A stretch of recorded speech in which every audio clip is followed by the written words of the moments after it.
Hi friends, welcome to Triosis Corner. എല്ലാവരും സുഖമായിട്ടും സേഫായിട്ടിരിക്കണമെന്ന് വിശ്വസിക്കുന്നു.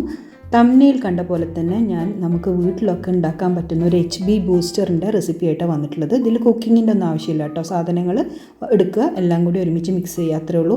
HB അല്ലെങ്കിൽ ഹീമോഗ്ലോബിൻ എന്നുള്ളൊരു വാക്ക് നമ്മളെല്ലാവരും എപ്പോഴും കേൾക്കുന്നൊരു വാക്കാണ്. ബ്ലഡ് ടെസ്റ്റൊക്കെ ചെയ്യുമ്പോൾ പറയും HB കുറവാണ്, അല്ലെങ്കിൽ വിളർച്ച വന്നിട്ടുണ്ട്, അപ്പോൾ ഒന്ന് HB ചെക്ക് ചെയ്ത് നോക്കൂ എന്നൊക്കെ പറയാറുണ്ട്. HB കുറയുമ്പോൾ നമുക്ക് നല്ല ടയേർഡായിരിക്കും. അതുപോലെ തന്നെ കുറച്ചൊക്കെ ഒന്ന് നടക്കുമ്പോഴേക്കും നല്ല കിതപ്പും കാര്യങ്ങളൊക്കെ വരും.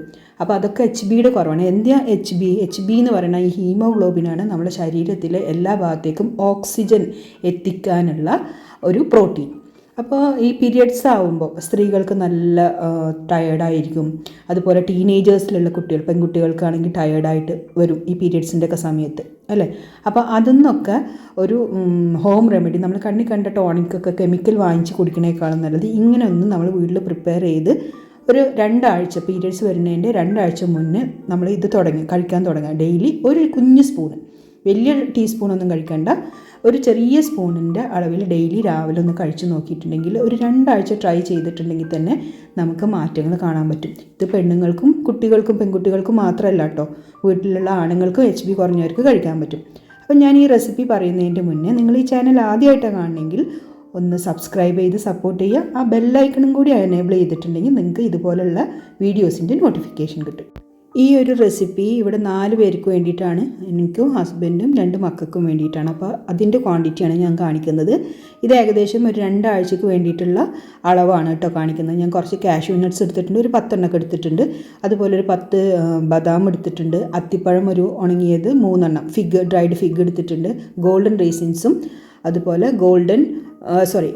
ബ്ലാക്ക് റേസിൻസും കുറച്ച് എടുത്തിട്ടുണ്ട്. ഈത്തപ്പഴം ഒരു 5-6 എടുത്തിട്ടുണ്ട്. 2 നെല്ലിക്ക എടുത്തിട്ടുണ്ട്. പച്ചമഞ്ഞൾ എടുത്തിട്ടുണ്ട്. പച്ചമഞ്ഞൾ ഇല്ലെങ്കിൽ നിങ്ങൾക്ക് സാധാ മഞ്ഞൾപ്പൊടി ഇടുക, പക്ഷേ വാങ്ങുന്നതിനേക്കാളും നല്ലത് നമ്മൾ വീട്ടിൽ പൊടിച്ച മഞ്ഞൾപ്പൊടിയാണ്. പിന്നെ 2 ചെറിയ കഷ്ണം ഇഞ്ചി എടുത്തിട്ടുണ്ട്. പിന്നെ ഇവിടെ ആപ്രിക്കോട്ട് ഉള്ള കാരണം ഞാൻ എടുത്തു, അതൊരു നിർബന്ധമില്ല, ഇവിടെ ഉണ്ടായിരുന്നു, അത് കുട്ടികൾ കഴിക്കില്ല, അപ്പോൾ ഇങ്ങനെയൊക്കെ വയറ്റിൽ പെടുത്തട്ടെ എന്ന് കരുതിയിട്ടാണ് ഞാൻ എടുത്തിട്ടുള്ളത്. പിന്നെ ഒരു കഷ്ണം സിനമൺ, കറുവപ്പട്ട എടുത്തിട്ടുണ്ട്. അപ്പോൾ അത് ഒരു ഫ്ലേവർ കിട്ടാൻ വേണ്ടിയിട്ട്. നിങ്ങൾക്ക് അത് പൊടി വേണമെങ്കിൽ ഇടാം, അല്ല ഒരുമിച്ച് സ്റ്റിക്ക് വേണമെങ്കിൽ ഇടാം. ഞാൻ സ്റ്റിക്ക് ഇട്ടിട്ട് 2 ദിവസം കഴിഞ്ഞാൽ അതെടുത്ത് മാറ്റുകയാണ് പതിവ്. പിന്നെ ഇതെല്ലാം കൂടി സോക്ക് ചെയ്യുന്നത് നമ്മൾ തേനിലാണ്. അപ്പോൾ സാധാ പഞ്ചസാരയും കാര്യങ്ങളൊന്നും എടുക്കുന്നില്ല, എല്ലാം നല്ല ഹെൽത്തി ആയിട്ടുള്ള സാധനങ്ങളാണ്. ഇതിപ്പോൾ നെല്ലിക്കയാണ് ഞാൻ കഷ്ണങ്ങളാക്കുന്നത്, കുരു കളഞ്ഞ് ആക്കുകയാണ്. അപ്പോൾ നെല്ലിക്ക നിങ്ങൾക്കറിയാം, അതിൽ ഹൈ കണ്ടൻറ്റാണ്, അയൺ കണ്ടൻറ്റ് ഉണ്ടെന്നറിയാം, വൈറ്റമിൻ സിയും ഉണ്ട്. അപ്പോൾ HB നമ്മളുടെ ശരീരത്തിൽ ഉണ്ടാക്കാൻ വേണ്ട ഒരു സംഭവമാണ് അയൺ, അല്ലേ? ഇരുമ്പിൻ്റെ അംശം നമുക്ക് വേണം. അപ്പോൾ അതിൽ കൂടുതലായിട്ടും നമുക്ക് നെല്ലിക്കയിലുള്ളത് അയൺ കണ്ടൻറ്റും വൈറ്റമിൻ സി ആണ്. അപ്പോൾ ഈ ഒരു സംഭവം പറഞ്ഞാൽ ഹീമോഗ്ലോബിൻ കൂടാൻ മാത്രമല്ല, നമ്മളുടെ ഇമ്മ്യൂണിറ്റി പവർ കൂടാനും കൂടിയുള്ള ഒരു ടോണിക്കാണ് സത്യം പറഞ്ഞാൽ. പിന്നെ ഞാൻ എടുത്തിട്ടുള്ളത് കാഷ്യൂ നട്ട്സും ആൽമണ്ട്സുമാണ്. അപ്പോൾ അതിൽ കോപ്പറും അയേണും വൈറ്റമിൻസൊക്കെ ഒരുപാടുണ്ട്.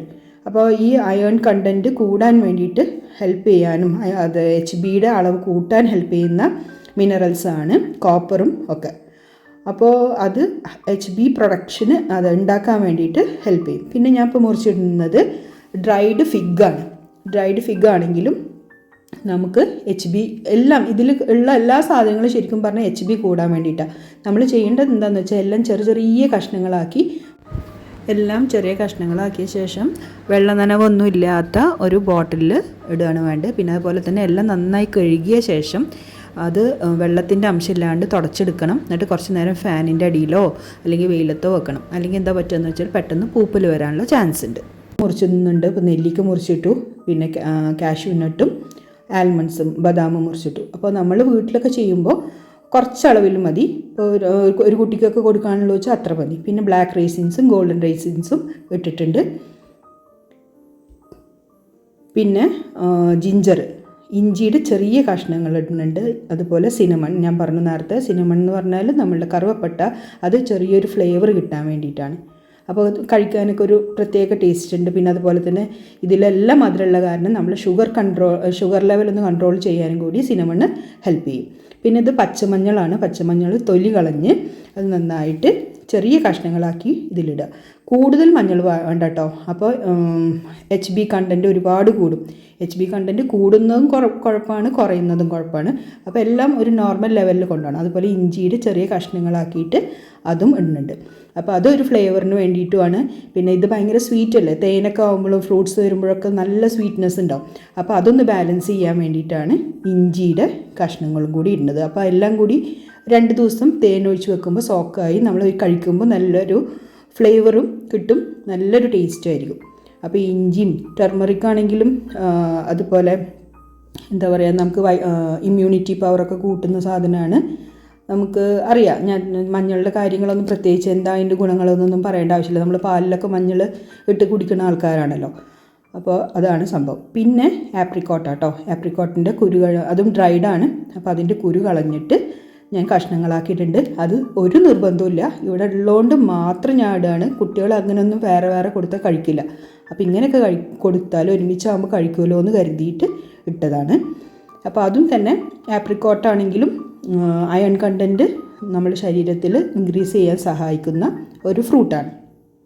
അപ്പോൾ എല്ലാം ഡ്രൈഡ് ഫ്രൂട്ട്സാണ് എടുത്തിട്ടുള്ളത്. പിന്നെ ഈത്തപ്പഴത്തിൻ്റെ ഗുണങ്ങൾ നമ്മൾ പ്രത്യേകിച്ച് ഒന്നും പറയേണ്ട ആവശ്യമില്ല. ഈത്തപ്പഴം ഇപ്പം നമ്മൾ നല്ല ക്ഷീണിച്ചിരിക്കുന്ന സമയത്ത് 2 ഈത്തപ്പഴം കഴിച്ചാൽ തന്നെ നമ്മുടെ ടയർഡ്നെസ് മാറും. പിന്നെ എല്ലാവർക്കും ക്ഷീണമുള്ളവർക്കാണെങ്കിലും വിളർച്ചയുള്ളവർക്കാണെങ്കിലൊക്കെ നമ്മൾ പറഞ്ഞു കേട്ടിട്ടുണ്ട് ഈത്തപ്പഴം കഴിച്ചാൽ മതി, അല്ലെങ്കിൽ അത് ഈത്തപ്പഴത്തിൻ്റെ ഒരു മിൽക്ക് ഷേക്ക് കഴിച്ച് കുടിച്ചാൽ മതി എന്നൊക്കെ. ഇനി ഞാൻ അതിലേക്ക് ഇടുന്നത് കുറച്ച് ബീറ്റ്റൂട്ട്, ഒരു 4 ടേബിൾ സ്പൂൺ ബീറ്റ്റൂട്ട് ഗ്രേറ്റ് ചെയ്തിട്ടിട്ടത്. അത് വേവിച്ചിട്ടൊന്നുമില്ല, ഗ്രേറ്റ് ചെയ്ത് അതുപോലെ ഇട്ടിട്ടുണ്ട്. അപ്പോൾ ബീറ്റ്റൂട്ടിൻ്റെ ഗുണങ്ങളറിയാം, അതിൽ അയൺ കണ്ടൻറ്റ് ഉണ്ട്, പൊട്ടാസ്യം നന്നായിട്ടുണ്ട്. അപ്പോൾ അതൊക്കെ നമ്മൾ ഇനിയിപ്പോൾ ഇതൊന്നും ഇല്ലാതെ ചില സമയത്ത് നമ്മൾ ബീറ്റ്റൂട്ടിൻ്റെ ജ്യൂസോ ബീറ്റ്റൂട്ട് വെച്ചിട്ട് ഉപ്പേരിയൊക്കെ ഉണ്ടാക്കി കഴിച്ചാൽ തന്നെ HB കൂടുന്നത് കണ്ടിട്ടുണ്ട്. അപ്പോൾ അതിൻ്റെ കൂടെ ഇതെല്ലാം കൂടി ആകുമ്പോൾ ഒന്നും കൂടി ടേസ്റ്റ്. പിന്നെ ബീറ്റ്റൂട്ടിൻ്റെ ചോയൊന്നും ഇതിൽ വരില്ല കേട്ടോ. എല്ലാം കൂടി വരുമ്പോൾ അതിൻ്റെ ഒരു ചിലർക്ക് ബീറ്റ്റൂട്ടിൻ്റെ ആ ഒരു ടേസ്റ്റ് ഉണ്ടാവില്ല. പക്ഷേ ഇതിൻ്റെ കൂട്ടത്തിൽ ബീറ്റ്റൂട്ട് സെപ്പറേറ്റ് ആയിട്ട് നമുക്ക് അറിയേയില്ല, എല്ലാം കൂടി മിക്സായി നല്ല ടേസ്റ്റ് ആയിരിക്കും ഇത്. ഇനി ഇതിലേക്ക് നല്ല ശുദ്ധമായിട്ടുള്ള തേൻ ഒഴിക്കുക. നമ്മൾ എത്രയാണ് ഫ്രൂട്ട്സും ഇതെടുത്തിട്ടുണ്ട് അതേ ലെവലിൽ തേൻ ഒഴിച്ച് നമ്മൾ നന്നായിട്ടൊന്ന് ഇളക്കി വെക്കണം. അത് 24 മണിക്കൂറെങ്കിലും വെക്കണം. അപ്പോഴാണ് അതൊന്ന് സോക്കായി കിട്ടുള്ളൂ. സോക്കായി കിട്ടിയ ശേഷം നമുക്ക് ആ സിനമൺ സ്റ്റിക്ക് അതിൽ വേണ്ടാന്നുണ്ടെങ്കിൽ അതെടുത്ത് കളയാം. ഇനി അതിൽ തന്നെ കടന്നോട്ടാണെങ്കിൽ കുഴപ്പമൊന്നുമില്ല, അതിൽ കടന്നോട്ടെ. എന്നിട്ട് നമ്മൾ ഡെയിലി രാവിലെ നമ്മുടെ ബ്രേക്ക്ഫാസ്റ്റ് കഴിഞ്ഞ ശേഷം 1 ടീസ്പൂൺ കഴിക്കുക. വലിയ ടേബിൾ സ്പൂൺ അല്ല, ടീസ്പൂൺ, ചെറിയ ടീസ്പൂൺ. ഓക്കെ, ചെറിയ സ്പൂണില്ലേ, അതിന് 1 ടീസ്പൂൺ ഡെയിലി കഴിക്കുക. സ്ത്രീകളും ടീനേജേഴ്സൊക്കെ ആണെങ്കിൽ നമുക്ക് പീരിയഡ്സ് വരുന്ന ഒരു ഡേറ്റ് എല്ലാ സ്ത്രീകൾക്കും അറിയാം. അപ്പോൾ അത് വരുന്നതിൻ്റെ ഒരു 2 ആഴ്ച മുന്നേ ഇത് തുടങ്ങുക. പീരിയഡ്സിൻ്റെ ആ സമയത്തും കഴിക്കുക, എന്നിട്ട് അവിടെ നിർത്തുക. എന്നിട്ട് 1-2 ആഴ്ച നമ്മൾ ഒരു ഗ്യാപ്പ് കൊടുത്തിട്ട് വീണ്ടും ഇത് തുടങ്ങുക. ഡെയിലി 1 മാസം അല്ലെങ്കിൽ 2 മാസം 3 മാസം ഒന്നും കണ്ടിന്യൂസ്ലി കഴിക്കണ്ട, അതിൻ്റെ ആവശ്യമില്ല. നമ്മളൊരു 3 ആഴ്ച കഴിച്ചിട്ട് ഒരു ഗ്യാപ്പ് 1-2 ആഴ്ച ഗ്യാപ്പ് കൊടുക്കുക. എന്നിട്ട് വീണ്ടും നമ്മൾ ഇതുപോലെ ഉണ്ടാക്കി കഴിക്കുക. നല്ല ഇഫക്റ്റീവായിട്ടുള്ളൊരു സാധനമാണ്, നാച്ചുറലായിട്ടുള്ള സാധനങ്ങളാണ്. അപ്പോൾ ചെയ്യാൻ പറ്റുന്നവർ ഇങ്ങനെ ചെയ്ത്, എന്തൊക്കെ സാധനങ്ങളുണ്ടോ, നെല്ലിക്കൊന്നും വിലയില്ലല്ലോ. ഇപ്പോൾ കാഷ്യൂനട്ട് ആണെങ്കിലും കുറേയൊന്നും വേണ്ട. ഞാൻ പറഞ്ഞു ഇതിപ്പോൾ 4 പേർക്ക് 3 ആഴ്ചക്ക് കഴിക്കാനുള്ള സാധനമാണ് ഇത്രയും. അപ്പോൾ നമ്മൾ വീട്ടിലിപ്പോൾ ഒരാൾക്കും 2 ആൾക്കൊക്കെ ആണെങ്കിൽ ഇത്രയൊന്നും സാധനങ്ങൾ ആവശ്യമില്ല. എല്ലാവരും ട്രൈ ചെയ്തിട്ട് അഭിപ്രായങ്ങൾ പറയാം. HB ലെവൽ കുറവുള്ള ആൾക്കാർക്ക് അറിയാമല്ലോ, നമ്മൾ ബ്ലഡ് ടെസ്റ്റ് ചെയ്യുമ്പോഴാണ് അറിയണമെന്ന് പറഞ്ഞിട്ടുണ്ടായിരുന്നു. അപ്പോൾ അങ്ങനെയുള്ള ആൾക്കാർ ഇതൊന്ന് ട്രൈ ചെയ്ത് നോക്കി 3 ആഴ്ച കഴിച്ചിട്ട് പിന്നെ ഒന്ന് ബ്ലഡ് ചെക്ക് ചെയ്തിട്ടുണ്ടെങ്കിൽ തീർച്ചയായിട്ടും മാറ്റങ്ങൾ കാണും. എല്ലാവരും ആവശ്യമുള്ളവരൊക്കെ ഈ ഒരു റെസിപ്പി ട്രൈ ചെയ്തിട്ട് അഭിപ്രായങ്ങൾ പറയുക. പുതിയൊരു വീഡിയോ ആയിട്ട് വരാം. അതുവരെ എല്ലാവരോടും ബൈ ബൈ.